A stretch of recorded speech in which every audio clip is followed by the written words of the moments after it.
A Origem das Espécies, de Charles Darwin. Leitura de Sônia Naomi Mimura. Capítulo 12. Distribuição geográfica. Quando se considera a distribuição dos seres organizados na superfície do globo, o primeiro fato considerável com que se é impressionado é que nem as diferenças climatéricas nem as outras condições físicas explicam suficientemente as semelhanças ou dessemelhança dos habitantes das diversas regiões. Quase todos os naturalistas que recentemente têm estudado esse assunto chegaram à mesma conclusão. Bastaria examinar a América para demonstrar a verdade.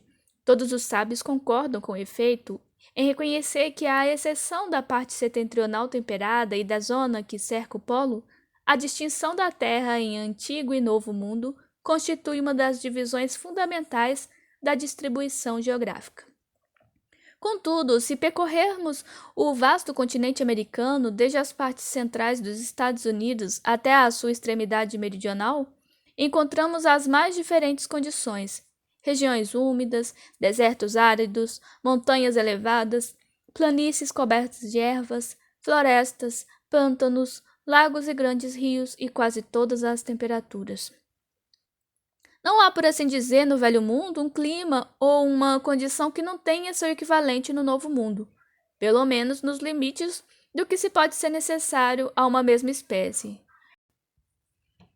Podem, sem dúvida, indicar-se no Velho Mundo algumas regiões mais quentes que qualquer das do Novo Mundo, mas estas regiões não são povoadas por uma fauna diferente das regiões vizinhas. É muito raro, com efeito, encontrar um grupo de organismos confinado num estreito lugar que apenas apresenta ligeiras diferenças nas suas condições particulares.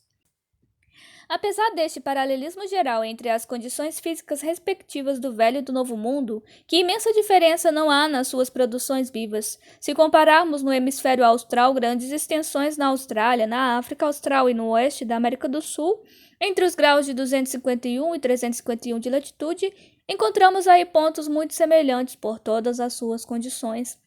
Não seria, contudo, possível encontrar 3 faunas e 3 floras jamais dessemelhantes.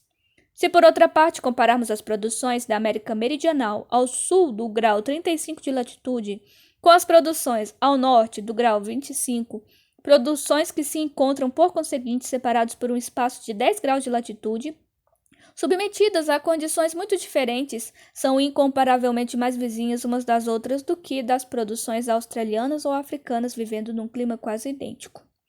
Poderiam notar-se fatos análogos entre os habitantes do mar. Um segundo fato importante que nos fere, neste relance geral, é que todas as barreiras ou todos os obstáculos que se opõem a uma livre emigração estão estreitamente em relação com as diferenças que existem entre as produções de diversas regiões. É o que nos demonstra a grande diferença que se nota em quase todas as produções terrestres do Velho e do Novo Mundo, excetuando as partes setentrionais onde quase se juntam os dois continentes, e onde, num clima pouco diferente, pode ter havido emigração das formas habitando as partes temperadas do norte, como se observa atualmente para as produções estritamente árticas. O mesmo fato é apreciável na diferença que se apresentam na mesma latitude os habitantes da Austrália, da África e da América do Sul, países tão isolados uns dos outros quanto possível. O mesmo se dá em todos os continentes, porque encontramos muitas vezes produções diferentes sobre os lados opostos de grandes cadeias de montanhas elevadas e contínuas, de vastos desertos e muitas vezes mesmo de grandes rios.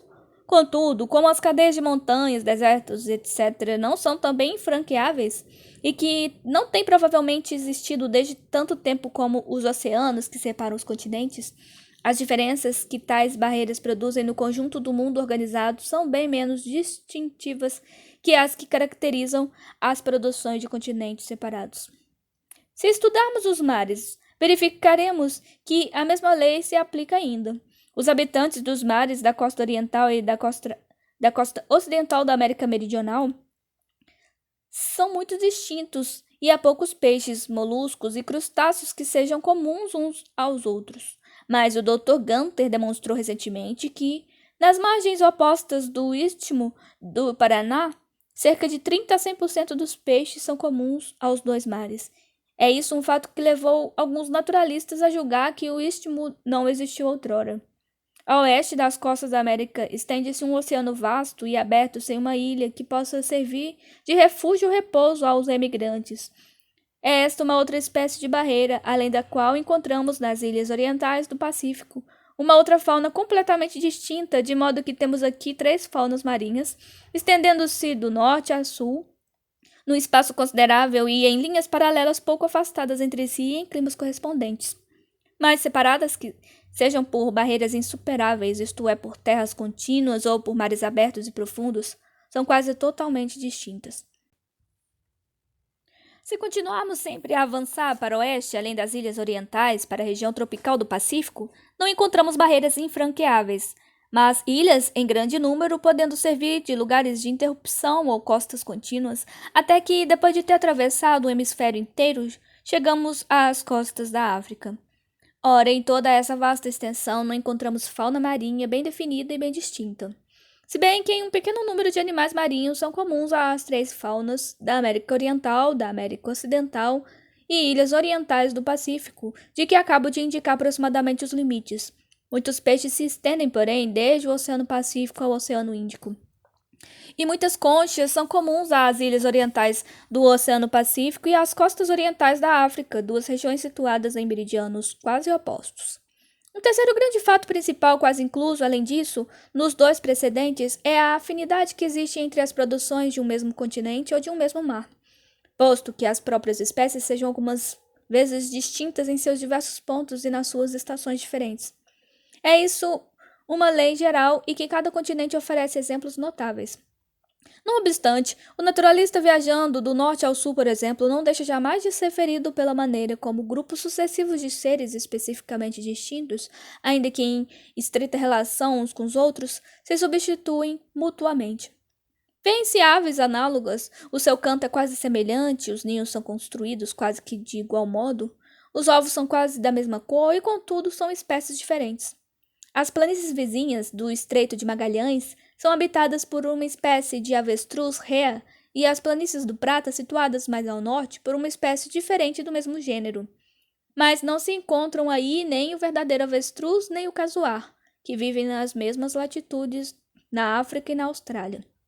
Nessas mesmas planícies do Prata encontra-se o agute e a lebre brasílica, que têm quase os mesmos hábitos que as nossas lebres e os nossos coelhos, e que pertencem à mesma ordem dos roedores, mas que apresentam evidentemente, na sua estrutura, um tipo completamente americano. Nos cumes elevados das cordilheiras, encontramos uma espécie de lebre alpestre. Nas águas, nem encontramos um castor nem um rato almiscareiro, mas o cuandu e o capivara, roedores que têm o tipo sul-americano. Poderíamos citar uma aluvião de exemplos análogos. Se examinarmos as ilhas da costa americana, por diferentes que sejam do continente pela sua natureza geológica, os seus habitantes são essencialmente americanos, se bem que possam todos pertencer a espécies particulares. Podemos subir aos períodos remotos e, assim como vimos no capítulo precedente, encontraremos ainda que são os tipos americanos que dominam nos mares americanos e no continente americano. Estes fatos mostram a existência de qualquer laço íntimo e profundo que prevalece no tempo e no espaço, nas mesmas extensões de terra e de mar, independente das condições físicas. Necessário seria que o naturalista fosse muito indiferente para não tentar procurar que laço seria este. Este laço é muito simplesmente a hereditariedade, essa causa que, só por si, tanto quanto nós o sabemos de uma maneira positiva, tende a produzir organismos completamente semelhantes entre si, ou como se vê nos casos das variedades quase semelhantes. A dessemelhança dos habitantes de diversas regiões pode ser atribuída a modificações devidas à variação e à seleção natural e, provavelmente também, mais em menor grau, à ação direta de condições físicas diferentes. Os graus de dessemelhança dependem de que as emigrações de formas organizadas dominantes foram mais ou menos eficazes impedidas em épocas mais ou menos afastadas, da natureza e do número dos primeiros imigrantes e da ação que os habitantes puderam exercer uns sobre os outros no ponto de vista da conservação de diferentes modificações, sendo as relações que têm entre si os diversos organismos na luta pela existência, como já muitas vezes indiquei, as mais importantes de todas. É assim que as barreiras pondo obstáculos às migrações gozam um papel tão importante como o tempo quando se trata de lentas modificações pela seleção natural. As espécies muito espalhadas compreendem-se numerosos indivíduos que já triunfaram de muitos concorrentes nos seus vastos habitats. São também as que têm mais probabilidades de se ocupar lugares novos quando se espalham em novas regiões. Submetidas na nova pátria, as novas condições devem frequentemente sofrer modificações e aperfeiçoamentos ulteriores. Daqui resulta que devem alcançar novas vitórias e produzir grupos de descendentes modificados. Este princípio de hereditariedade com modificações permite-nos compreender como seções de gêneros, gêneros inteiros e mesmo famílias inteiras se encontram limitados nas mesmas regiões, caso tão frequente e tão comum. Assim como fiz notar no capítulo precedente, poderia apenas provar-se que existe uma lei de desenvolvimento indispensável. A variabilidade de cada espécie é uma propriedade independente de que a seleção natural se aposta tanto quanto é útil ao indivíduo na luta complexa pela existência. A soma das modificações nas espécies diferentes não deve, pois, de forma alguma ser uniforme. Se um certo número de espécies, depois de ter estado longo tempo em concorrência umas com as outras no seu antigo habitat, emigram para uma região nova, que mais tarde se encontraria isolada, ficariam um pouco sujeitas a modificações, porque nem a migração nem o isolamento podem nada por si só. Estas causas atuam somente levando os organismos a ter novas relações entre si, e num grau menor com as condições físicas ambientes. Da mesma maneira, como vimos no capítulo anterior, que algumas formas conservaram quase os mesmos caracteres desde uma época geológica prodigiosamente longínqua, igualmente certas espécies são disseminadas em espaços imensos, sem se modificarem muito ou mesmo sem terem experimentado qualquer alteração. Partindo desses princípios, é evidente que as diferentes espécies do mesmo gênero, se bem que habitando os mais afastados pontos do globo, devem ter a mesma origem, pois que derivam de um mesmo descendente. Com respeito às espécies que experimentaram poucas modificações durante longos períodos geológicos inteiros, não há grande dificuldade em admitir que emigraram da mesma região, porque durante as imensas alterações geográficas e climatéricas que sobrevieram desde os antigos tempos, todas as emigrações, por consideráveis que tenham sido, foram possíveis. Mas em muitos outros casos em que temos razões para pensar que as espécies de um gênero são produzidas em épocas relativamente recentes, essa questão apresenta grandes dificuldades. É evidente que os indivíduos pertencendo à mesma espécie, posto que habitando de ordinário regiões afastadas e separadas, devem provir de um só ponto, onde tenham existido os pais, porque, assim como temos já explicado, seria inadmissível que indivíduos absolutamente idênticos pudessem ter sido produzidos por pais especificamente distintos. Centros únicos de criação. Eis-nos assim levados a examinar uma questão que tem levantado tantas discussões entre os naturalistas. Trata-se de saber se as espécies foram criadas em um ou muitos pontos da superfície terrestre. Há sem dúvida casos em que é extremamente difícil compreender como a mesma espécie pode transmitir-se de um ponto único até as diversas regiões afastadas e isoladas onde hoje as encontramos. Não obstante, parece tão natural que cada espécie fosse produzida no princípio numa região única, que essa hipótese cativa facilmente o espírito. Quem a rejeita repele a verdadeira causa da geração ordinária com imigrações subsequentes e invoca a intervenção de um milagre. É universalmente admitido que, na maior parte dos casos, a região habitada por uma espécie é contínua, e que quando uma planta ou um animal habita dois pontos são afastados ou separados por obstáculos de natureza tal que a imigração se torna muito difícil, considerando-se o fato como excepcional e extraordinário. A impossibilidade de emigrar através de um vasto mar é mais evidente para os mamíferos terrestres do que para todos os outros seres organizados.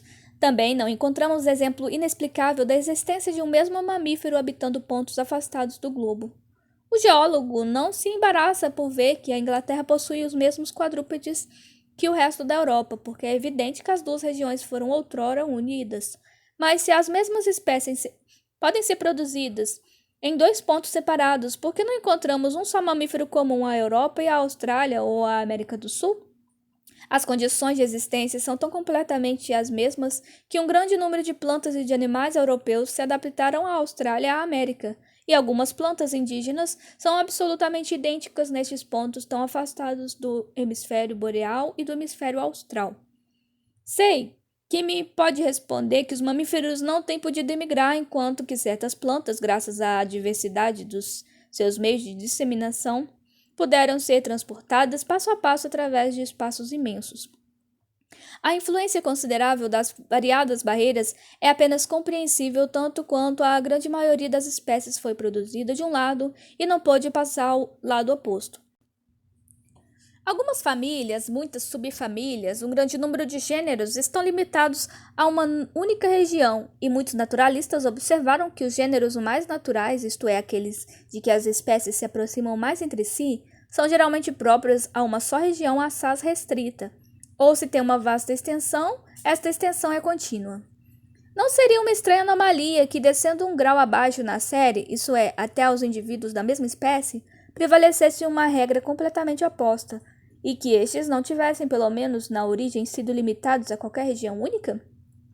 Parece-me, pois, muito mais provável, como de resto há muitos outros naturalistas, que a espécie se produziu num só país, de onde em seguida se espalhou tão longe quanto lhe permitiram os meios de emigração e subsistência, tanto nas condições da vida passada como nas condições da vida atual, apresentando-se sem dúvida muitos casos em que é impossível explicar a passagem de uma mesma espécie de um ponto a outro, mas as alterações geográficas e climatéricas que se realizaram certamente desde as épocas geológicas recentes devem ter rompido a continuidade da distribuição primitiva de muitas espécies.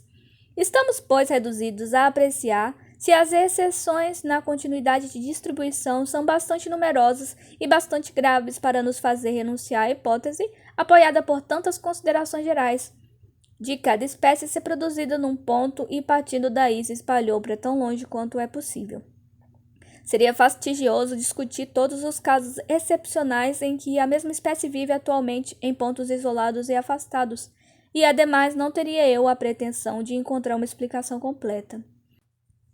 Todavia, após algumas considerações preliminares, discutirei alguns dos exemplos mais nítidos, tais como a existência da mesma espécie nos cumes de montanhas muito afastadas e sobre pontos muito distantes das regiões árticas e antárticas. Em segundo lugar, no capítulo seguinte, a notável extensão das formas aquáticas de água doce e, em terceiro lugar, a existência das mesmas espécies terrestres nas ilhas e nos continentes mais vizinhos, se bem que, por vezes, separados por muitas centenas de milhas de mar. Se a existência da mesma espécie em pontos distantes e isolados da superfície do globo pode, num grande número de casos, explicar-se pela hipótese de cada espécie ter emigrado do seu centro de produção, então, considerando a nossa ignorância no que é concernente tanto às alterações climatéricas e geográficas que se realizaram outrora, como aos meios acidentais de transporte que puderam concorrer para essa disseminação, creio eu que a hipótese de um berço único é incontestavelmente a mais natural. A discussão deste assunto permitir-nos-á, ao mesmo tempo, estudar um ponto igualmente muito importante para nós, isto é, se as diversas espécies do mesmo gênero, que segundo a minha teoria devem todas derivar de uma origem comum, podem ter emigrado do país por estar habitado modificando-se durante a sua emigração. Se pode demonstrar que quando a maior parte das espécies habitando uma região são diferentes das de outra região, estando contudo muito vizinhas, houve outrora imigrações prováveis de uma dessas regiões para outra. Estes fatos confirmarão a minha teoria, porque se podem explicar facilmente pela hipótese da descendência com modificações. Uma ilha vulcânica, por exemplo, formada por levantamento a algumas centenas de milhas de um continente, receberá provavelmente, em curto prazo, um pequeno número de colonos, de que os descendentes, ainda que modificados, estarão, contudo, em íntima relação de hereditariedade com os habitantes do continente. Semelhantes casos são comuns e, assim como veremos mais tarde, são completamente inexplicáveis na hipótese das criações independentes. Esta opinião sobre as relações que existem entre as espécies de duas regiões aproxima-se muito da emitida por M. Wallace, que concluiu que cada espécie, na sua origem, coincide pelo tempo e pelo lugar com outra espécie pré-existente e de perto aliada. Sabe-se atualmente que M. Wallace atribui a essa coincidência à descendência com modificações. A questão da unidade ou pluralidade dos centros de criação difere de uma outra questão que, contudo, se aproxima muito. Todos os indivíduos de uma espécie derivam de um só par ou de uma só hermafrodita? Ou, como admitem alguns autores, de muitos indivíduos simultaneamente criados? A respeito dos seres organizados que jamais se cruzam, admitindo que os haja, cada espécie deve descender de uma sucessão de variedades modificadas que são mutuamente suplantadas, mas sem jamais se misturarem com outros indivíduos ou outras variedades da mesma espécie. De maneira que cada fase sucessiva da modificação, todos os indivíduos da mesma variedade derivam de um só par. Mas, na maioria dos casos, para todos os organismos que se emparelham habitualmente para cada fecundação, ou que se cruzam por vezes, os indivíduos de uma mesma espécie habitando a mesma região, mantêm-se quase uniformes em seguida aos seus cruzamentos constantes.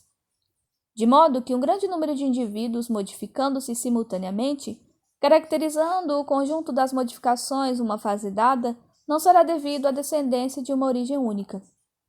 Para bem fazer compreender o que eu penso, os nossos cavalos de corrida diferem de todas as outras raças, mas não devem a sua diferença e superioridade à descendência de um só par, mas aos cuidados incessantes produzidos pela seleção e ao treinamento de um grande número de indivíduos durante cada geração. Antes de discutir as 3 classes de fatos que escolhi como apresentando as maiores dificuldades que se podem levantar contra a teoria dos centros únicos de criação, devo dizer algumas palavras sobre os meios de dispersão. Meios de dispersão. Sir C. Lyell e outros autores trataram admiravelmente essa questão. Limitar-me-ei, pois, a reunir aqui os fatos mais importantes. As alterações climatéricas devem ter exercido poderosa influência sobre as emigrações. Uma região infranqueável hoje pode ter sido um grande caminho de emigração quando o seu clima era diferente do que é hoje. Terei, pois, de mais a mais, de discutir este lado da questão com todas as suas minúcias.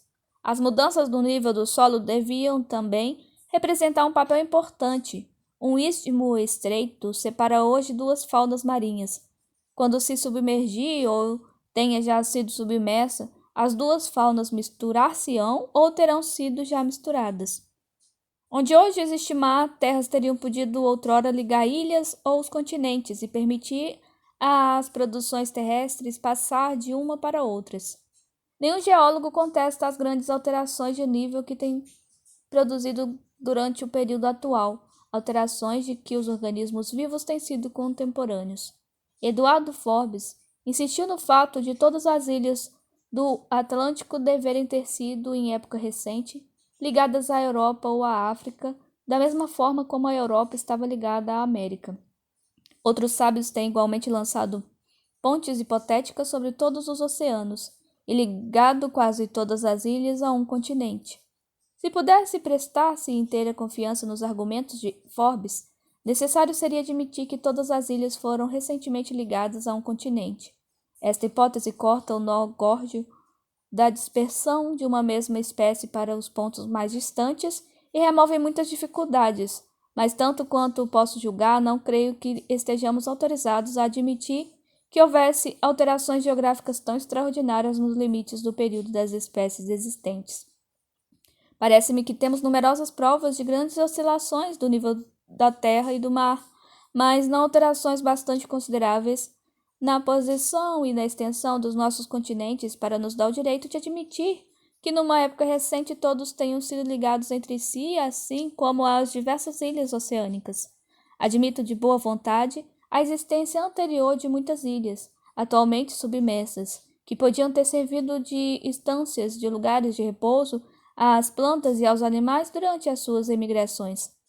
Dos mares em que se produz o coral, estas ilhas submergidas são ainda marcadas hoje pelos anéis de coral ou atóis que as encimam. Quando se admitir completamente como se fará um dia que cada espécie saiu de um berço único e que, por fim, acabemos por conhecer qualquer coisa de mais preciso sobre os meios de dispersão dos seres organizados, poderemos especular com mais certeza sobre a antiga extensão das terras. Mas não penso em que jamais se chegue a provar que durante o período recente a maior parte dos nossos continentes, hoje completamente separados, tenham sido reunidos de uma maneira contínua ou quase contínua uns aos outros, assim como com as grandes ilhas oceânicas. Muitos fatos relativos à distribuição geográfica, tais como, por exemplo, a grande diferença das faunas marinhas sobre as costas opostas de quase todos os continentes, as estreitas relações que ligam os habitantes atuais às formas terciárias de muitos continentes e mesmo de muitos oceanos, o grau de afinidade que se observa entre os mamíferos que habitam as ilhas e os do continente mais próximo, o Milodon, afinidade que é em parte determinada, como veremos mais adiante, pela profundidade do mar que os separa. Todos estes fatos e alguns outros análogos me parecem opor-se.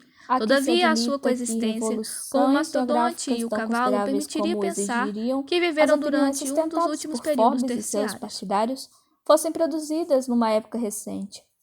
As proporções relativas e a natureza dos habitantes das ilhas oceânicas me parecem igualmente opor-se à hipótese de que essas foram outrora ligadas com os continentes.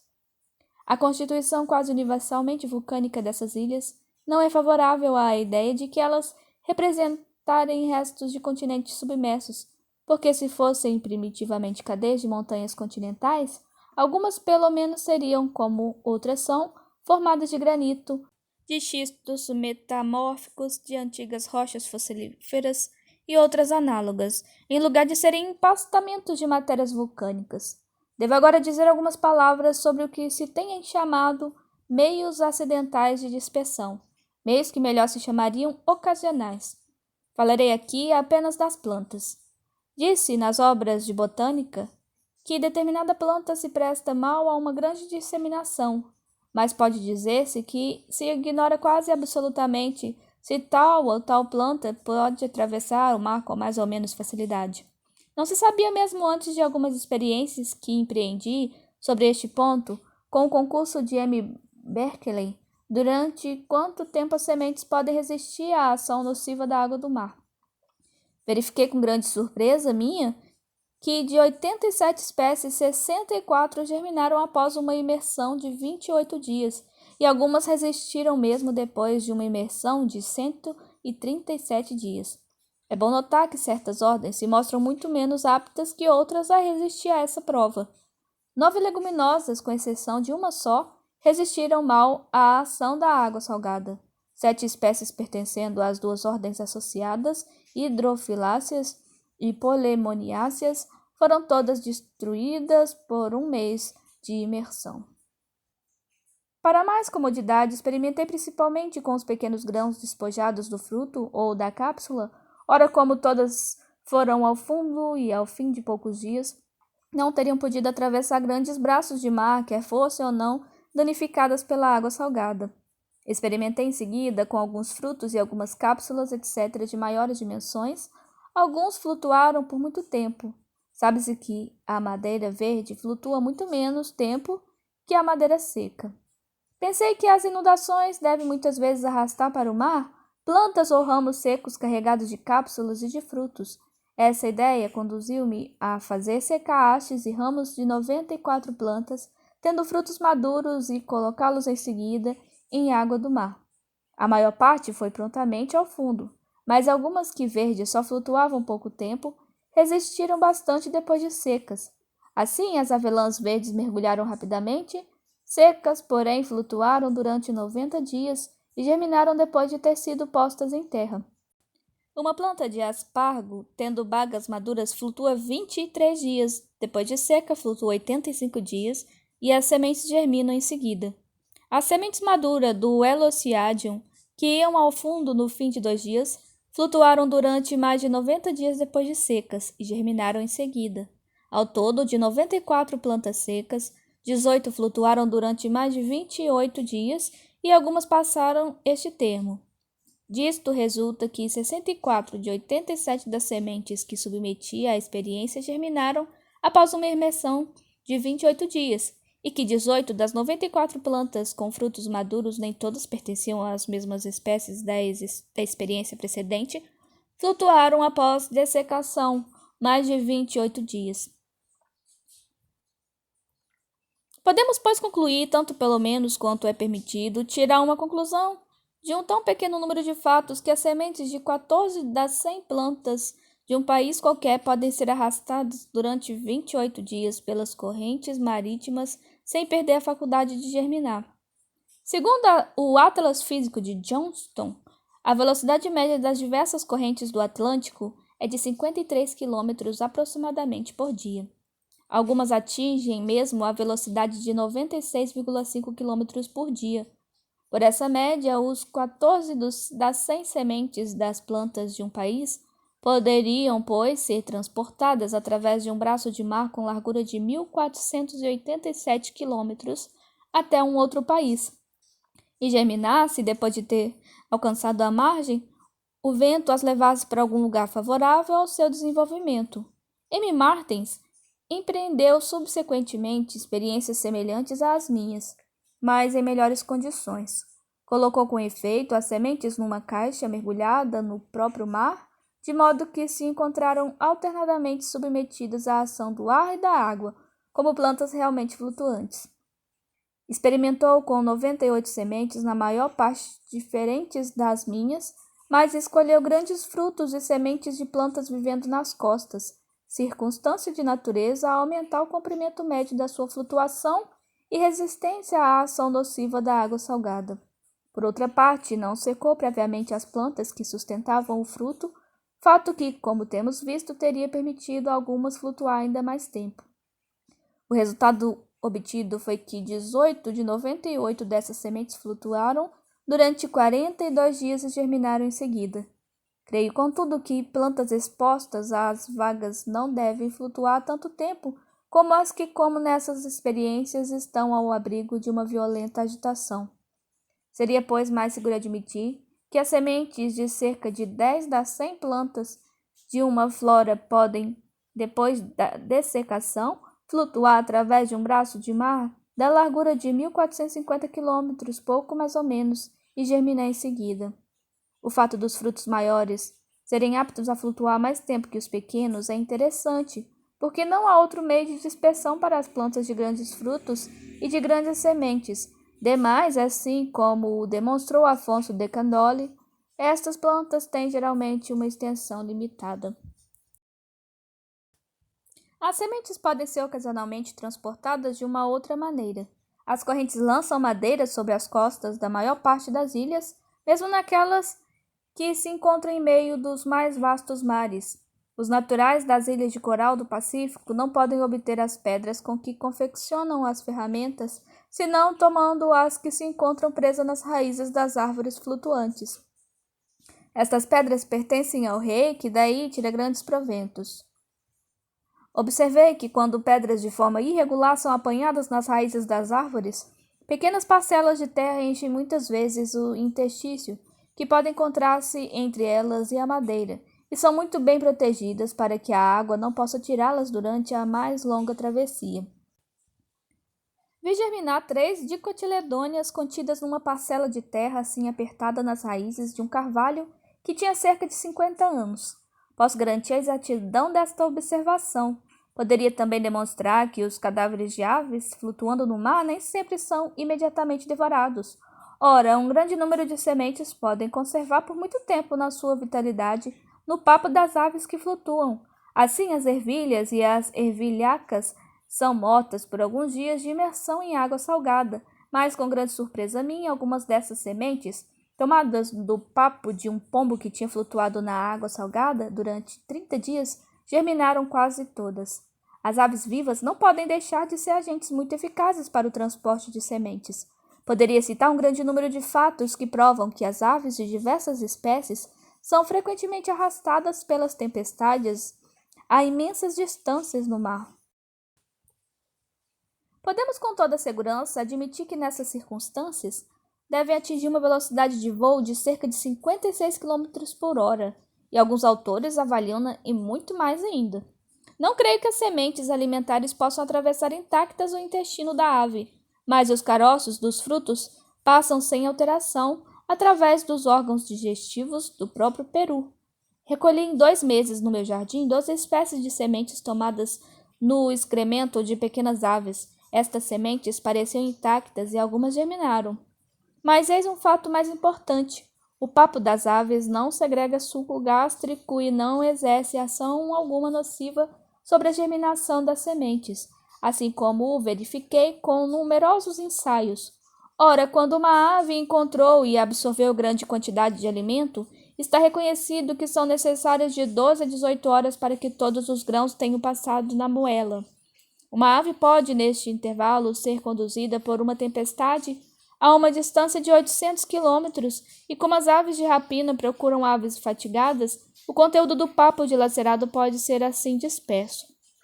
Certos falcões e certos mochos engolem a presa inteira e, após um intervalo de 12 a 20 horas, vomitam pequenos novelos nos quais, como resulta das experiências feitas por Zoological Gardens, há sementes aptas a germinar.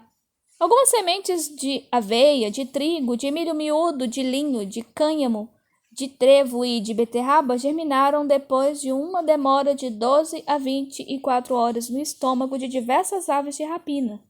2 sementes de beterraba germinaram tendo uma demora de 62 horas em iguais condições. Os peixes de água doce engolem sementes de muitas plantas terrestres e aquáticas. Ora, as aves que devoram muitas vezes os peixes tornam-se assim os agentes de transporte das sementes. Introduzi uma quantidade de sementes no estômago de peixes mortos que fazia em seguida devorar por águias pescadoras, por cegonhas e por pelicanos. Após um intervalo de muitas horas, estas aves vomitaram os grãos em novelos, ou os lançavam nos excrementos e muitos germinaram perfeitamente. Há, todavia, sementes que não resistem a este tratamento. Os gafanhotos, por vezes transportados a grandes distâncias das costas, eu mesmo capturei a 595 quilômetros da costa da África, e têm se recolhido a distâncias muito maiores. O reverendo R. T. Lowe informou a Sir Liel que, em novembro de 1844, nuvens de gafanhotos invadiram a ilha da Madeira.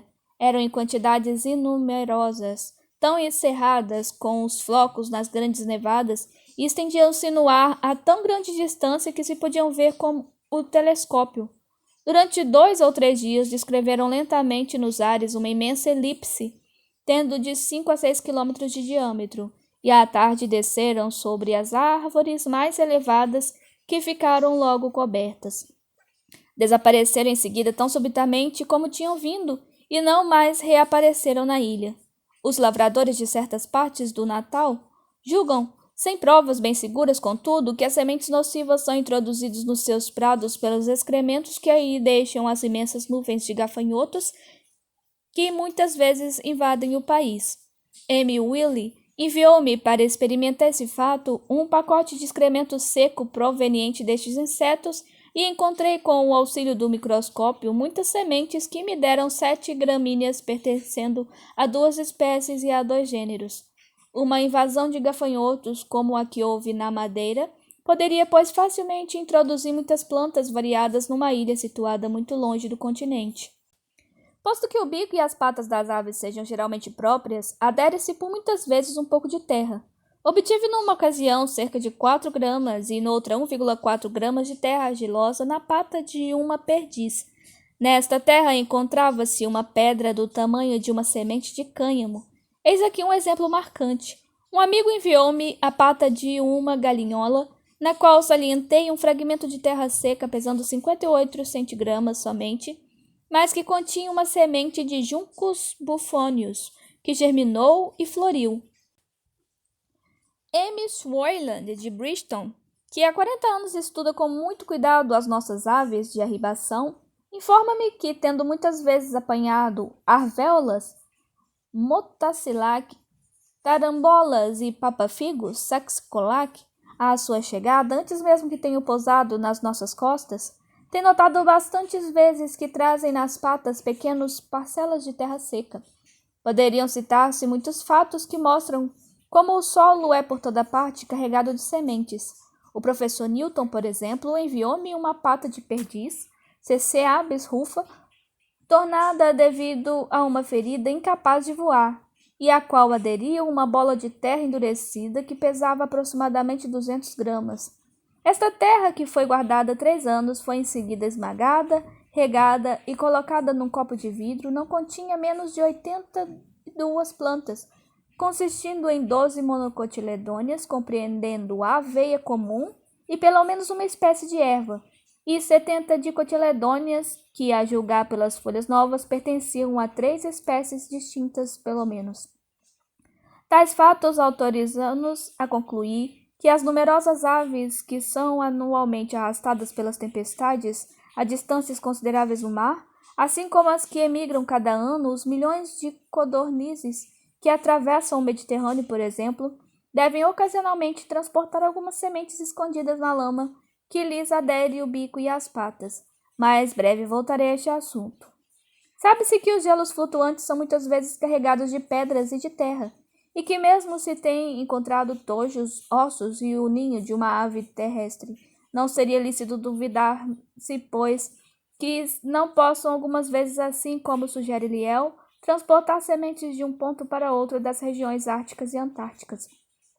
Durante o período glaciário, este meio de disseminação pode estender-se aos nossos países atualmente temperados. Nos Açores, o número considerável das plantas europeias em comparação das que crescem nas outras ilhas do Atlântico mais próximas do continente e os seus caracteres algum tanto setentrionais para a latitude em que vivem, como o frisou M. H. C. Watson, leva-me a crer que essas ilhas deviam ter sido povoadas em parte por sementes conduzidas pelos gelos durante a época glaciária. A meu pedido, Sir Lyell escreveu a M. Hartung a perguntar-lhe se tinha observado blocos erráticos nessas ilhas, e este respondeu que vira com efeito grandes fragmentos de granito e de outras rochas que se não encontravam no arquipélago. Podemos, pois, concluir que os gelos flutuantes depositaram outrora as suas cargas de pedras sobre as costas destas ilhas oceânicas e que, por consequência, é muito possível que tivessem conduzido também sementes de plantas setentrionais. Se se pensa que estes diversos modos de transporte, assim como os outros que, sem dúvida alguma, estão ainda por descobrir, têm atuado constantemente desde milhares e milhares de anos, seria verdadeiramente maravilhoso que um grande número de plantas não fosse transportadas a grandes distâncias. Qualificam-se estes meios de transporte como o termo pouco correto de acidentais, com efeito, as correntes marítimas, assim como a direção dos ventos dominantes, não são acidentais. É necessário observar que há poucos modos de transporte aptos a levar grãos a distâncias muito consideráveis, porque as sementes não conservam a sua vitalidade quando são submetidas durante um tempo muito prolongado à ação da água salgada, e não podem ficar muito tempo no papo ou no intestino das aves. Estes meios podem, todavia, bastar para os transportes ocasionais através de um braço de mar de algumas centenas de quilômetros, ou de ilha para ilha, ou de um continente para uma ilha vizinha, mas não de um continente para outro muito afastado. A sua intervenção não deve, pois, trazer a mistura de floras de continentes muito distantes, e estas floras devem ter ficado distintas como são hoje. Com efeito, as correntes, em virtude da sua direção, não transportarão jamais semente da América do Norte para a Inglaterra, se bem que as possam conduzir e conduzem em verdade das Antilhas até as nossas costas de oeste, onde, se não estavam já danificadas pela sua longa permanência na água salgada, não poderiam, além disso, suportar o nosso clima.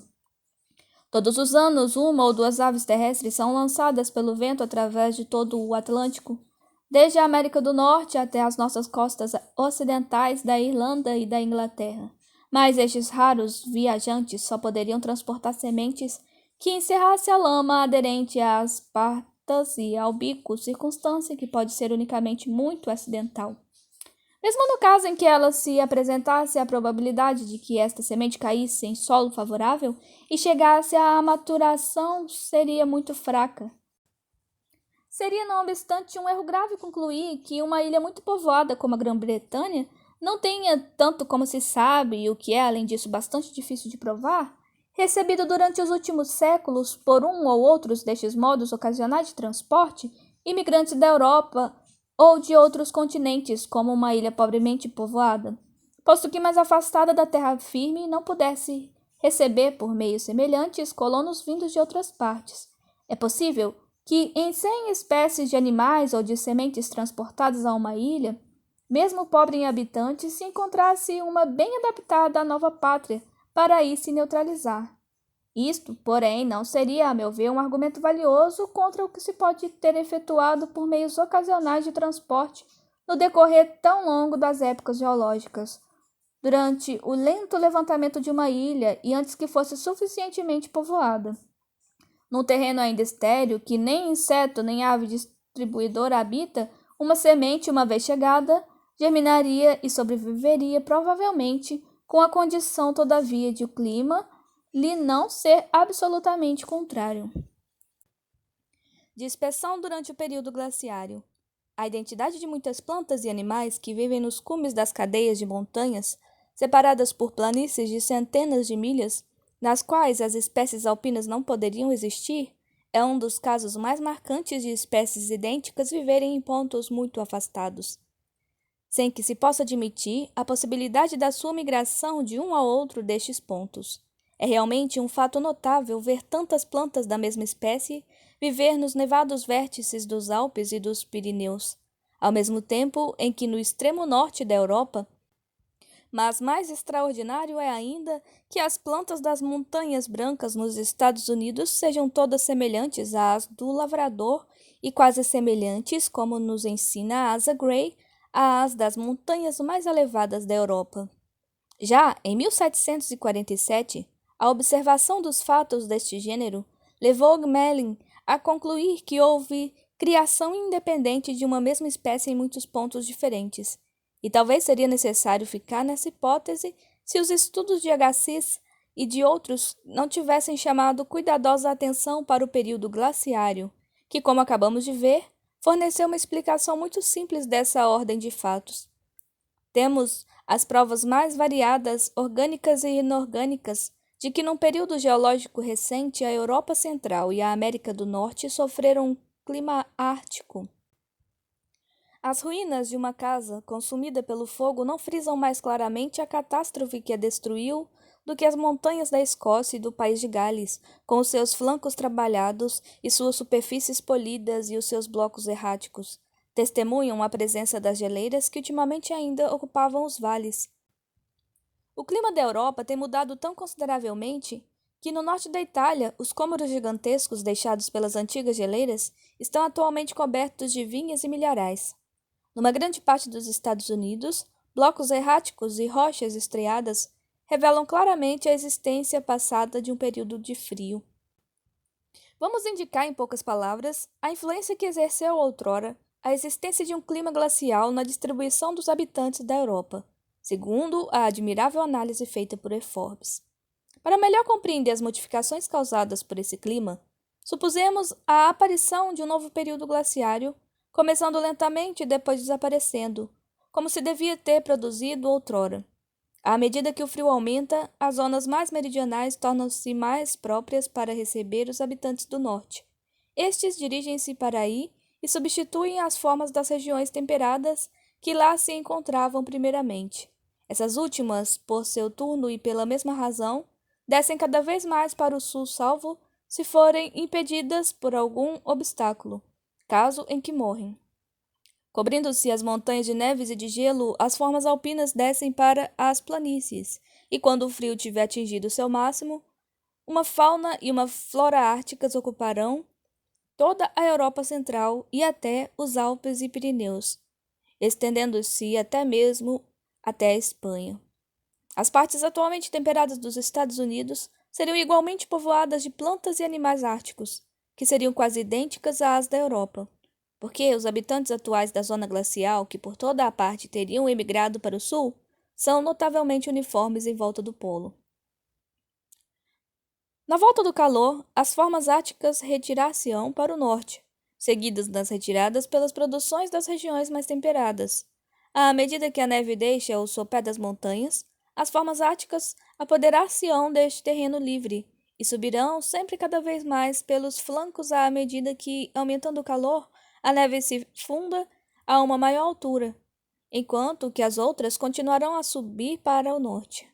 Por conseguinte, quando o calor voltar por completo, as mesmas espécies que tiverem vivido precedentemente nas planícies da Europa e da América do Norte encontrar-se-ão tanto nas regiões árticas do Antigo e do Novo Mundo, como nos vértices de montanhas muito afastadas entre si. Assim, se explica a identidade de numerosas plantas que habitam pontos muito distantes, como são as montanhas nos Estados Unidos e as da Europa. Assim, se explica também o fato de muitas plantas alpinas de cada cadeia de montanha se ligarem mais particularmente às formas árticas que vivem mais ao norte exatamente, ou quase exatamente, nos mesmos graus de longitude, porque as emigrações provocadas pela chegada do frio e o movimento contrário resultante da vinda do calor deviam ter-se geralmente produzido do norte para o sul e do sul para o norte. Assim, as plantas alpinas da Escócia, segundo as observações de M.H.C. Watson, e as dos Pirineus, segundo Raymond, aproximam-se sobretudo das plantas do norte da Escandinávia, as dos Estados Unidos, as do Lavrador e as das montanhas da Sibéria, das regiões árticas deste país. Estas deduções, baseadas na existência bem demonstrada de uma época glaciária anterior, parecem explicar-me de uma maneira tão satisfatória a distribuição atual das produções alpinas e árticas da Europa e da América, que quando encontramos noutras regiões as mesmas espécies sobre cumes afastados, podemos quase concluir, sem outra prova, a existência de um clima mais frio que permitiu outrora a sua migração através das baixas planícies intermediárias, tornadas atualmente mais quentes para elas. Durante a sua migração para o sul e a sua retirada para o norte causadas pela mudança de clima, as formas árticas não deviam ter sido expostas mais tempo do que a viagem, a uma grande diversidade de temperatura. Além disso, como deviam ter sempre avançado em massa, as suas relações mútuas não foram alteradas sensivelmente. Daqui resulta que essas formas, segundo os princípios que temos estabelecido nesta obra, não deviam ter sido submetidos a grandes modificações. Mas, com respeito às produções alpinas isoladas desde a época da volta do calor, a princípio no sopé das montanhas, depois no vértice, o caso devia ter sido diferente. Não é provável, com efeito, que precisamente as mesmas espécies árticas tenham ficado nos vértices muito afastados uns dos outros e tenham podido em seguida sobreviver aí. Sem dúvida, ter-se-iam misturado com as espécies alpinas mais antigas, que, habitando as montanhas antes do começo da época glaciária, deviam, durante o período de maior frio, ter descido à planície. Enfim, devem também ter sido expostas a influências climatéricas um pouco diversas. Estas variadas causas devem ter perturbado as suas relações mútuas e são por isso tornadas susceptíveis de modificações. É o que notamos com efeito se compararmos entre si as formas alpinas de animais e plantas de diversas grandes cadeias de montanhas europeias, porque, ainda que muitas espécies fiquem idênticas, umas oferecem os caracteres de variedades, outras os de formas duvidosas ou subespécies, outras, enfim, de espécies distintas, se bem que muito estreitamente aliadas e representando-se mutuamente nas diversas estações que ocupam. No exemplo que precede, supus que, no começo da nossa época glaciária imaginária, as produções árticas eram também uniformes como o são em nossos dias nas regiões que cercam o polo. Mas é necessário supor igualmente que muitas das formas subaquáticas e mesmo algumas formas dos climas temperados eram idênticas em todo o globo, porque se encontram espécies idênticas nas encostas inferiores das montanhas e nas planícies, tanto na Europa como na América do Norte. Ora, poderia perguntar-se como explico essa uniformidade das espécies subaquáticas e das espécies temperadas na origem da verdadeira época glaciária. Atualmente, as formas pertencendo a estas duas categorias no Velho e no Novo Mundo são separadas pelo Oceano Atlântico e pela parte setentrional do Oceano Pacífico. Durante o período glaciário, quando os habitantes do Antigo e do Novo Mundo viviam mais ao sul que hoje, deviam ser ainda mais completamente separadas pelos mais vastos oceanos. De modo que se pode perguntar com razão como as mesmas espécies têm podido introduzir-se em dois continentes afastados. Creio que este fato pode explicar-se pela natureza do clima que devia ter precedido a época glaciária. Nessa época, isto é, durante o período do Novo Pliocênio, os habitantes do mundo eram na grande maioria especificamente os mesmos de hoje, e temos toda a razão de acreditar que o clima era mais quente do que atualmente. Podemos supor, por consequência, que os organismos que vivem agora numa latitude de 60 devem ter, durante o período Pliocênio, vivido mais perto do círculo polar a 66 ou 67 graus de latitude, e que as produções árticas atuais ocupavam as terras esparsas mais aproximadas do polo. Ora, se examinarmos uma esfera, vemos que, no círculo polar, as terras são quase contínuas desde o oeste da Europa pela Sibéria até a América Oriental. Esta continuidade das terras circumpolares, junto a uma grande facilidade de migração resultando de um clima mais favorável, pode explicar a suposta uniformidade das produções subárticas e temperadas do Antigo e do Novo Mundo numa época anterior à do período glaciário. Julgo poder admitir, em face das razões precedentes, que os nossos continentes ficaram desde muito tempo quase na mesma posição relativa, se bem que tivessem sofrido grandes oscilações de nível. Estou, pois, muito disposto a entender a ideia acima desenvolvida e a concluir que, durante um período anterior e ainda mais quente, tal como o antigo Pliocênio, um grande número de plantas e animais semelhantes habitaram a região quase contínua que cerca o polo. Essas plantas e estes animais devem ter, nos dois mundos, começado a emigrar lentamente para o sul à medida que a temperatura baixava, muito tempo antes do começo do período glaciário. São, creio eu, os seus descendentes, modificados por toda a parte, que ocupam agora as porções centrais da Europa e dos Estados Unidos. Esta hipótese permite-nos compreender o parentesco, aliás, muito afastado da identidade, que existe entre as produções da Europa e a dos Estados Unidos, parentesco muito notável, vista a distância que existe entre os dois continentes e a separação por um oceano tão considerável como o Atlântico. Compreendemos igualmente esse fato singular, notado por muitos observadores, que as produções dos Estados Unidos e as da Europa eram mais vizinhas entre si durante os últimos estádios da época terciária do que são hoje. Com efeito, durante estes períodos mais quentes, as partes setentrionais do Velho e do Novo Mundo deviam ter sido quase completamente reunidas por terras que serviram de verdadeiras pontes, permitindo as migrações recíprocas dos seus habitantes, pontes que o frio interceptou em seguida totalmente. O calor decrescendo lentamente durante o período Pliocênio, as espécies comuns ao Velho e ao Novo Mundo deviam ter emigrado para o sul, desde que passaram os limites do círculo polar. Toda a comunicação entre elas foi interceptada e essa separação, sobretudo no que diz respeito às produções correspondentes a um clima mais temperado, devia realizar-se numa época mais remota. Descendo para o sul, devem as plantas e os animais numa dessas regiões ter se misturado com as produções indígenas da América e entrar em concorrência com elas, e numa outra grande região com as produções do Velho Mundo. Encontramos, pois, aí todas as condições requeridas para modificações bem mais consideráveis que para as produções alpinas, que ficaram desde uma época mais recente isoladas pelas diversas cadeias de montanhas e nas regiões árticas da Europa e da América do Norte. Resulta que, quando comparamos umas com as outras produções atuais das regiões temperadas do Velho e do Novo Mundo, encontramos muito poucas espécies idênticas, se bem que Asa Gray tenha recentemente demonstrado que há muitas mais do que se supunha outrora. Mas, ao mesmo tempo, encontramos em todas as grandes classes um número considerável de formas que alguns naturalistas julgam como raças geográficas, e outros como espécies distintas.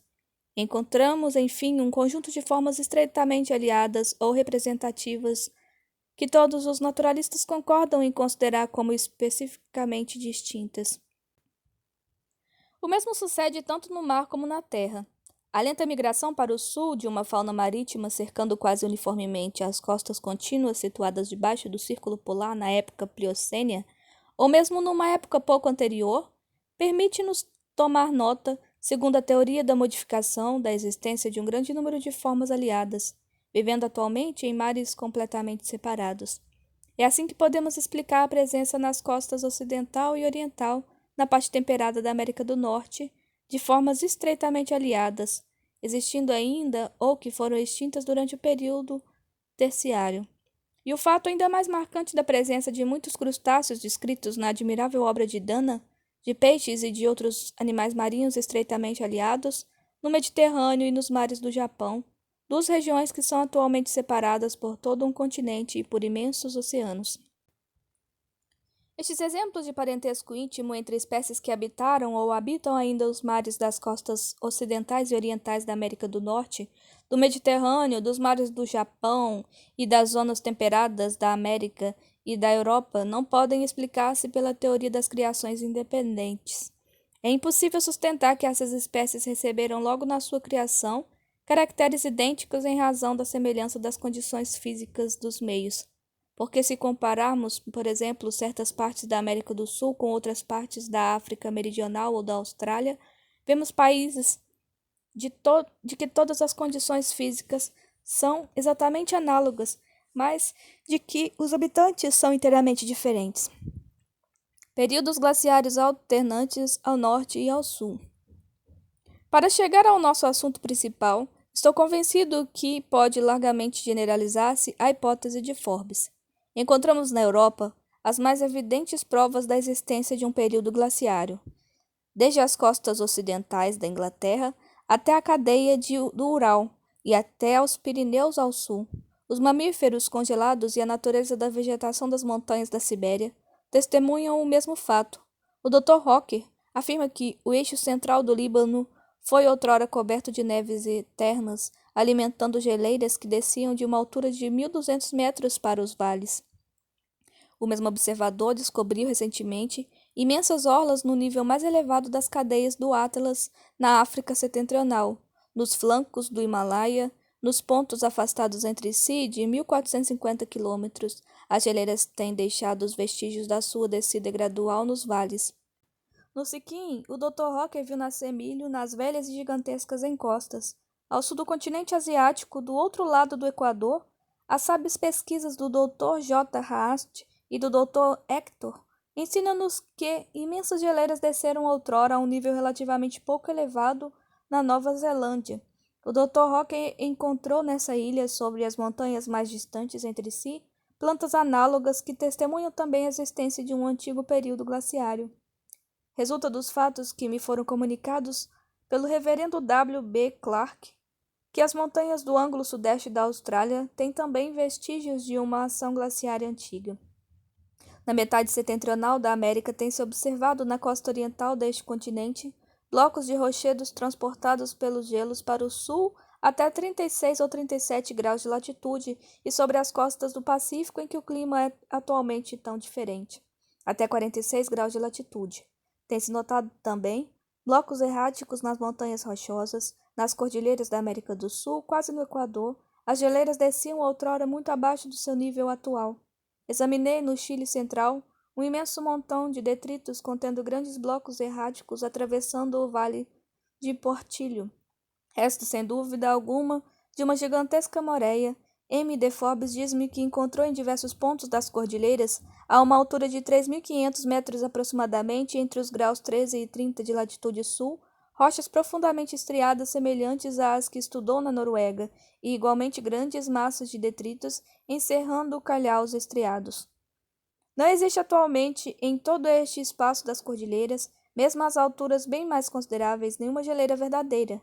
Mas ao sul, nas duas costas do continente, desde o grau 41 de latitude até a extremidade meridional, encontram-se as mais evidentes provas de uma antiga ação glaciária na presença de numerosos e imensos blocos erráticos que foram transportados muito longe das localidades de onde provieram. A extensão da ação glaciária em torno de todo o hemisfério boreal e do hemisfério austral, um pouco de antiguidade no sentido geológico do termo do período glaciário num e noutro hemisfério, a sua duração considerável avaliada pela importância dos efeitos que produziu, e, enfim, um nível inferior a que as geleiras baixaram recentemente a todo o comprimento das cordilheiras. São outros tantos fatos que me levaram, noutro tempo, a pensar que provavelmente a temperatura de todo o globo devia, durante o período glaciário, ter baixado de uma maneira simultânea. Mas M. Crow procurou recentemente demonstrar, numa admirável série de memórias, que o estado glacial de um clima é o resultado de diversas causas físicas determinadas por um aumento na excentricidade da órbita da Terra. Todas essas causas tendem a um mesmo fim, mas a mais poderosa parece ser a influência da excentricidade da órbita sobre as correntes oceânicas. Resulta dos estudos de M. Crow que períodos de resfriamento voltam regularmente todos os 10 ou 15 mil anos, mas que em intervalos muito mais consideráveis, em seguida a certas eventualidades, de que a mais importante, como demonstrou Sir C. Lyell, é a posição relativa da Terra e das águas. O frio torna-se extremamente rigoroso. M. Crow julga que o último grande período glaciário sobre há 240 mil anos durou, com ligeiras variações de clima, cerca de 160 mil anos. Quanto aos períodos glaciários mais antigos, muitos geólogos estão convencidos e fornecem a este respeito provas diretas que deveriam ter se produzido durante as épocas Miocênia e Eocênia, sem falar das formações mais antigas. Mas para voltar ao assunto imediato da nossa discussão, o resultado mais importante a que chegou M. Crow é que, quando o hemisfério boreal atravessa um período de esfriamento, a temperatura do hemisfério austral eleva-se sensivelmente, os invernos tornam-se menos rudes, principalmente em seguida a alterações na direção das correntes do oceano. Dá-se o inverso no hemisfério boreal, quando o hemisfério austral passa por seu turno por um período glaciário. Essas conclusões lançam tanta luz na distribuição geográfica que estou disposto a aceitá-las, mas começo pelos fatos que reclamam uma explicação. O Dr. Rock demonstrou que na América do Sul, além de um grande número de espécies estreitamente aliadas, cerca de 40 ou 50 plantas fanerogâmicas da Terra do Fogo, constituindo uma parte importante da magra flora da região, são comuns à América do Norte e à Europa, tão afastadas como estão essas regiões situadas nos dois hemisférios opostos. Encontram-se nas montanhas elevadas da América Equatorial um conjunto de espécies particulares pertencendo aos gêneros europeus. Gardner encontrou nos Montes Órgãos, no Brasil, algumas espécies pertencentes às regiões temperadas da Europa, espécies antárticas e alguns gêneros dos Andes, que não existiam nas planícies quentes intermediárias. O ilustre Humboldt encontrou também há muito tempo, na Sila de Caracas, espécies pertencendo a gêneros característicos das cordilheiras. Em África, encontram-se nas montanhas da Abissínia muitas formas tendo um caráter europeu e algumas representantes da flora do Cabo da Boa Esperança. Encontram-se no Cabo da Boa Esperança algumas espécies europeias que não parecem ter sido introduzidas pelo homem, e nas montanhas, muitas formas representativas europeias que não se encontram nas partes intertropicais da África. O Dr. Rocker também recentemente demonstrou que muitas plantas habitando as partes superiores da ilha de Fernando Pó, assim como as montanhas vizinhas dos Camarões, no Golfo da Guiné, se aproximam estreitamente das que vivem nas montanhas da Abissínia e também das plantas da Europa temperada. O Dr. Rock diz-me, além disso, que algumas dessas plantas pertencentes às regiões temperadas foram descobertas pelo reverendo F. Lowe nas montanhas das ilhas de Cabo Verde. Esta extensão das mesmas formas temperadas, quase no Equador, através de todo o continente africano até as montanhas do arquipélago de Cabo Verde, é sem contestação um dos casos mais marcantes que se conhecem quanto à distribuição das plantas. No Himalaia e nas cadeias de montanhas isoladas da Península Indiana, nas alturas de Ceilão e nos cones vulcânicos de Java, encontram-se muitas plantas, quer idênticas, quer representando-se reciprocamente e ao mesmo tempo representando plantas europeias, mas que não aparecem nas regiões baixas e quentes intermediárias. Uma lista dos gêneros recolhidos nos picos mais elevados de Java parece formar uma coleção feita numa colina da Europa. Um fato ainda mais marcante é encontrarem-se formas especiais à Austrália, representadas por certas plantas que crescem nos píncaros das montanhas de Bornéu. Segundo o Dr. Rock, algumas dessas formas australianas estendem-se ao longo das elevações da Península de Malaca e são muito pouco disseminadas numa parte da Índia e, ademais, tão longe para o norte como o Japão. O Dr. F. Miller descobriu muitas espécies europeias nas montanhas da Austrália Meridional. Outras espécies não introduzidas pelo homem encontram-se nas regiões baixas.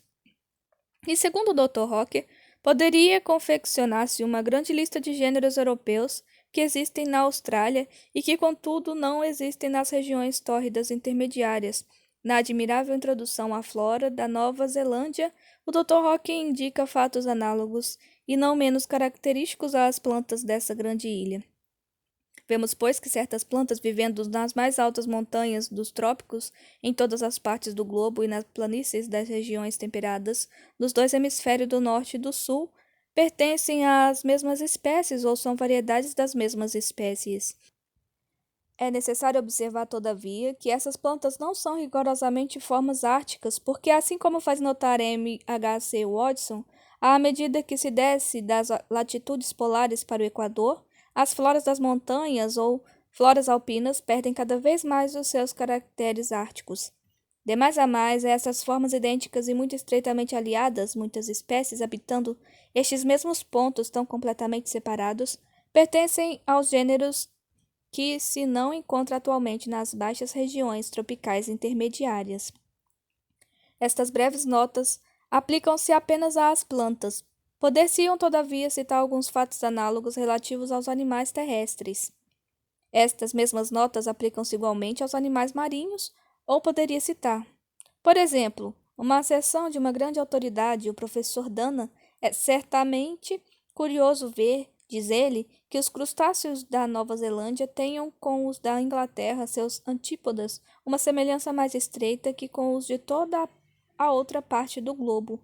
Sir J. Richardson fala também da reaparição das costas da Nova Zelândia, da Tasmânia, etc., de formas de peixes todas setentrionais. O Dr. Hawker ensina-me que 25 espécies de algas comuns à Nova Zelândia e à Europa não se encontram nos mares tropicais intermediários.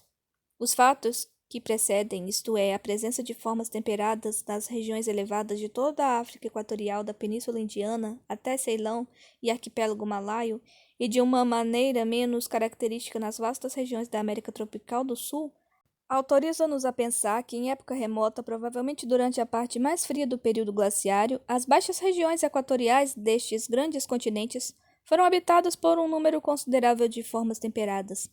Nesta época, é provável que, ao nível do mar, o clima fosse então no Equador o que é hoje na altitude de 1.500 a 1.800 metros, ou talvez mesmo ainda um pouco mais frio. Durante este período muito frio, as regiões baixas no Equador deviam ter sido cobertas por uma vegetação mista tropical e temperada, semelhante a que, segundo o Dr. Hawker, a tapeta com exuberância, os cabeços inferiores do Himalaia, na altura de 1.200 a 1.500 metros, mas talvez com uma preponderância ainda maior de formas temperadas. Igualmente ainda, M. Mann encontrou que formas europeias temperadas começam a aparecer a 1.500 metros de altura aproximadamente, na ilha montanhosa de Fernando Poo, no Golfo da Guiné. Nas montanhas do Panamá, o Dr. Seaman encontrou a 600 metros de altura somente uma vegetação semelhante à do México e apresentando uma harmoniosa miscelânea de formas da zona tórrida com as das regiões temperadas. Vejamos agora se a hipótese de M. Crow sobre um período mais quente no hemisfério austral, enquanto que o hemisfério boreal sofria o frio intenso na época glaciária, lança alguma luz sobre essa distribuição inexplicável na aparência dos diversos organismos nas partes temperadas dos dois hemisférios e sobre as montanhas das regiões tropicais. Medido em anos, o período glaciário deve ter sido muito longo, mais que suficiente numa palavra para explicar todas as migrações, se se considerar quão poucos séculos são necessários para que certas plantas e certos animais naturalizados se espalhem em imensos espaços. Sabemos que as formas áticas invadiram as regiões temperadas à medida que a intensidade do frio aumentava. E depois destes fatos que acabamos de citar, é necessário admitir que algumas das formas temperadas mais vigorosas, mais dominantes e mais espalhadas deviam ter então penetrado até as planícies equatoriais. Os habitantes destas planícies equatoriais devem ter, ao mesmo tempo, emigrado para as regiões intertropicais do hemisfério sul mais quente nessa época, no declive do período glaciário, tomando os dois hemisférios gradualmente a sua temperatura precedente, ocupando as formas temperadas setentrionais, as planícies equatoriais deviam ter sido repelidas para o norte, ou destruídas e substituídas pelas formas equatoriais vindas do sul. É, contudo, muito provável que algumas dessas formas temperadas se tenham retirado para as partes mais elevadas da região. Ora, se essas partes fossem bastante elevadas, teriam sobrevivido aí e aí ficariam como as formas árticas nas montanhas da Europa. No caso mesmo em que o clima não fosse perfeitamente conveniente, deviam ter podido sobreviver, porque a mudança de temperatura devia ter sido muito lenta, e o fato de as plantas transmitirem aos descendentes aptidões constitucionais diferentes para resistir ao calor e ao frio prova que possuem incontestavelmente uma certa aptidão à aclimatação. Se o curso regular dos fenômenos trouxesse um período glaciário no hemisfério austral e superabundância de calor no hemisfério boreal, as formas temperadas meridionais deviam, por seu turno, ter invadido as planícies equatoriais. As formas setentrionais, outrora vivendo nas montanhas, deviam ter descido então e ter se misturado com as formas meridionais. Essas últimas, na volta do calor, deviam ter se retirado para o seu antigo habitat, deixando algumas espécies nos cumes e arrastando consigo para o sul algumas das formas temperadas do norte, que tinham descido das suas posições elevadas nas montanhas. Devemos, pois, encontrar algumas espécies idênticas nas zonas temperadas boreais e austrais e nos vértices das montanhas das regiões tropicais. Mas as espécies exiladas assim durante tanto tempo nas montanhas ou num outro hemisfério devem ter sido obrigadas a entrar em concorrência com as numerosas formas novas e encontraram expostas a condições físicas um pouco diferentes. Estas espécies, por tais motivos, devem ter sofrido grandes modificações e devem atualmente existir na forma de variedades ou de espécies representativas. Ora, é isto o que se apresenta. É necessário também lembrar a existência de períodos glaciários anteriores nos dois hemisférios, fato que nos explica, segundo os mesmos princípios, o número de espécies distintas que habitam regiões análogas muito afastadas entre si, espécies pertencendo a gêneros que se não encontram já hoje nas zonas tórridas intermediárias. É um fato notável no qual o Dr. Rocker muito insistiu com respeito à América e Afonso de Candolle a respeito da Austrália, que um número muito maior de espécies idênticas ou levemente modificadas emigrou do norte para o sul do que do sul para o norte. Encontram-se, contudo, muitas formas meridionais nas montanhas de Bornéu e da Abissínia.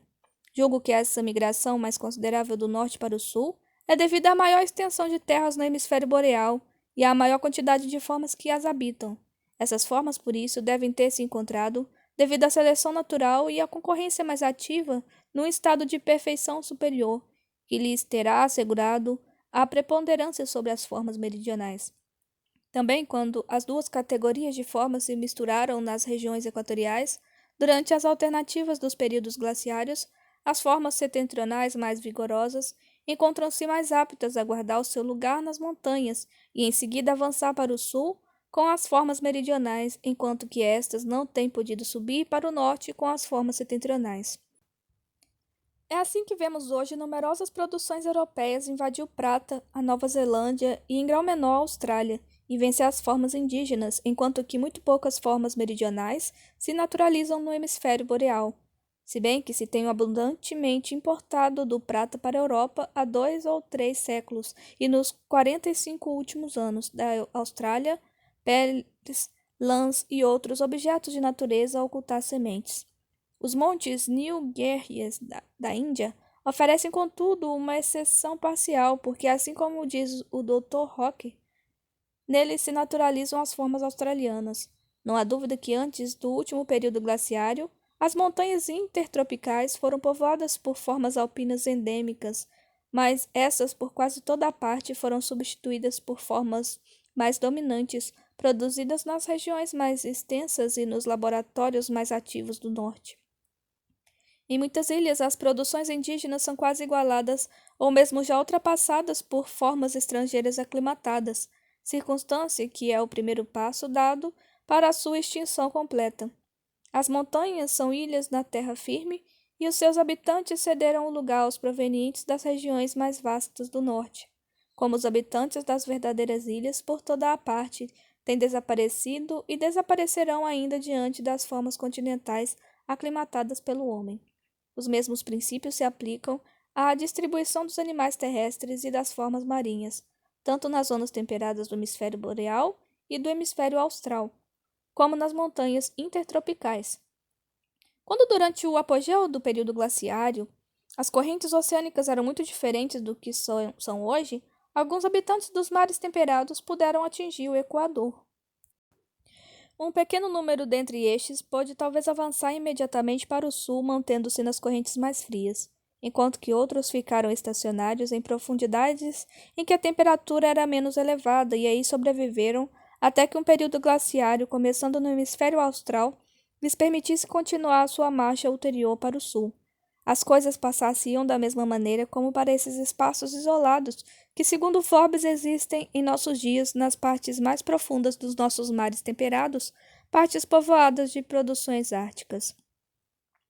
Estou longe de acreditar que as hipóteses que precedem tirem todas as dificuldades que apresentam a distribuição e as afinidades das espécies idênticas e aliadas que vivem hoje, a tão grandes distâncias nos dois hemisférios e algumas vezes nas cadeias de montanhas intermediárias. Não se saberiam traçar as rotas exatas das migrações, nem dizer por que certas espécies, que não outras, têm emigrado, porque certas espécies se modificaram e produziram formas novas, enquanto que outras ficaram intactas. Não podemos esperar a explicação de fatos dessa natureza, senão quando soubermos dizer a razão de o homem poder aclimatar num país estranho esta e não aquela espécie, a razão de uma espécie se espalhar 2 ou 3 vezes mais longe, ou ser 2 ou 3 vezes mais abundante que outra, se bem que ambas estejam colocadas nas suas condições naturais. Ficam ainda diversas dificuldades especiais para resolver a presença, por exemplo, segundo o Dr. Rock, das mesmas plantas em pontos prodigiosamente afastadas, tais como a terra de Kerguelen, na Nova Zelândia, e a Terra do Fogo, mas, como sugere Lyell, os gelos flutuantes podem ter contribuído para a sua dispersão. A existência em certos pontos e em muitos outros ainda do hemisfério austral de espécies que, posto que distinta, fazem parte de gêneros exclusivamente restritos a este hemisfério, constitui um fato ainda mais notável. Algumas dessas espécies são tão distintas que não podemos supor que o tempo decorrido desde o começo do último período glaciário tenha sido suficiente para a sua migração e para que as modificações necessárias tenham podido efetuar-se. Estes fatos parecem me indicar que espécies distintas, pertencendo aos mesmos gêneros, têm emigrado de um centro comum, seguindo linhas radiadas, e me levam a crer que no hemisfério austral, do mesmo modo que no hemisfério boreal, o período glaciário foi precedido de uma época mais quente, durante a qual as terras antárticas, atualmente cobertas de gelos, nutriram uma flora isolada e toda particular. Pode supor-se que antes de serem exterminadas durante o último período glaciário, algumas formas desta flora foram transportadas em numerosas direções por meios acidentais e com auxílio de ilhas intermediárias, em seguida submersas para diversos pontos do hemisfério austral. É assim que as costas meridionais da América, da Austrália e da Nova Zelândia poderiam apresentar em comum estas formas particulares de seres organizados. Sir C. Lyell discutiu em páginas notáveis, em linguagem quase idêntica à minha, os efeitos das grandes alternativas do clima sobre a distribuição geográfica no universo inteiro. Acabamos de ver que a conclusão a qual chegou M. Crow, relativamente à sucessão de períodos glaciários num dos hemisférios, coincidindo com períodos de calor no outro hemisfério, junta à lenta modificação das espécies, explica a maior parte dos fatos que apresentam na distribuição por todos os pontos do globo, as formas organizadas idênticas e as que são estreitamente aliadas. As ondas vivas têm, durante certos períodos, corrido do norte para o sul e, reciprocamente, e nos 2 casos, têm atingido o Equador, mas a corrente da vida foi sempre muito mais considerável do norte para o sul do que no sentido inverso. É, por conseguinte, a do norte que mais largamente inundou o hemisfério austral. Da mesma forma que o fluxo depõe, em linhas horizontais, os detritos que arrasta às praias, elevando-se mais alto nas costas em que a maré é mais forte, da mesma maneira as ondas vivas deixaram nos altos píncaros os seus fragmentos vivos, seguindo uma linha que se eleva lentamente desde as baixas planícies árticas à grande altitude no Equador. Podem comparar-se os seres diversos assim naufragados a essas tribos de selvagens que, expulsas de toda a parte, sobrevivem nas partes retiradas das montanhas de todos os países e aí perpetuam os vestígios e a lembrança, cheia de interesse para nós, dos antigos habitantes das planícies circunvizinhas.